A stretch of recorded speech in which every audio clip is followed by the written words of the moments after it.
Hey, what's up everybody? I'm Dr. Patrick with HumanFirst Health and Movement, and we're going to go over a really cool and innovative exercise that we came up with here in clinic for our patients who have a hip internal rotation deficiency. That means when we're squatting or bending our knees, we're getting pinching up at the front, or we don't have the ability to drop into internal rotation, which puts a lot of stress on medial knee. If I can't do this with the hip, stress is going to come out at different joints, and so a lot of low back pain, knee pain, ankle issues come from the inability to have really flexible and mobile hips, because that is the joint. The joint is supposed to have circumduction. It's supposed to be able to move in and around in every different position. So how do we restore that? Yes, we can restore it, and this is how we make some big changes just with a little bit of effort. So here we go. I'm going to be in quadruped position. So shoulders stacked on top of wrists, hips over knees. And I'm going to scoot around just like this. So knees stay on the ground as I'm scooting back over here, putting a lot of stress into that posterior capsule and really trying to stretch it out. That's essentially where the problem is. One side of the joint is really tight, and so when the joint moves the other way, it has to pinch into the joint. It has to pinch those soft tissues, and we don't want that. So we loosen up the other side of the joint to make the front side happy.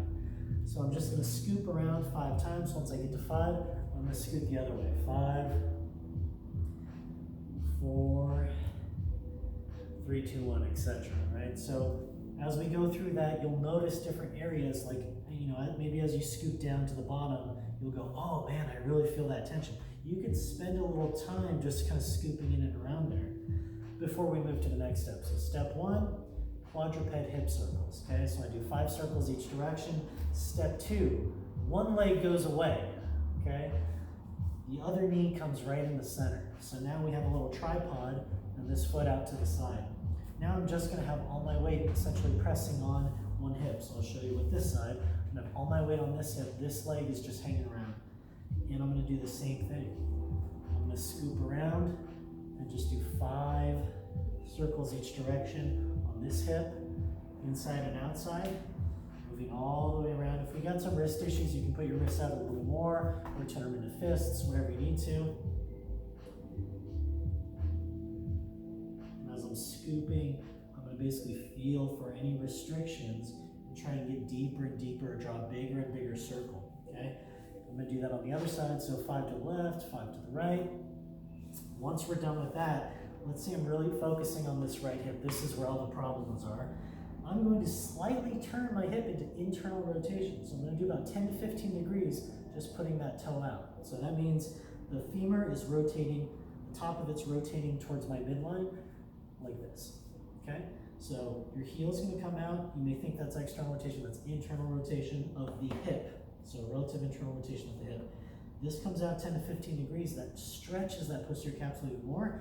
I'm going to keep my body facing forward, even though this is a little toed out. So if I'm facing towards you, this foot is coming out to the side, okay? So that toes out 15 degrees, and then I'm just going to scoop in and around the same way I was doing before. 5 circles to the left, 5 circles to the right. And if you really feel a good stretch on one of those, just hang out in that spot. Just kind of scour it, okay? So after we do 5 and 5, we are all done, okay? And what you should notice is as you go into your squat position and any of this stuff, you should notice you don't have to flare out or just on one side, or that you can get a lot deeper. You should notice that any other positions that you play around with are a lot easier. And that range of motion sticks around a lot longer. It's a lot more effective. So, all together again, quadruped hip scouring. We're going to do hip circles right here, 5 in each direction. We're going to switch to just weight bearing on 1, 5 to each direction, and then we're going to do slight internal rotation and then play around in that space a little bit more. So that is a really cool, conservative, safe way to making that hip or the opposite hip a lot happier for yourself and your clients, okay? So enjoy that. If you have any questions, feel free to shoot me an email, drpatrick@humanfirsthealth.com. That's drpatrick@humanfirsthealth.com. Thank you very much and enjoy your day.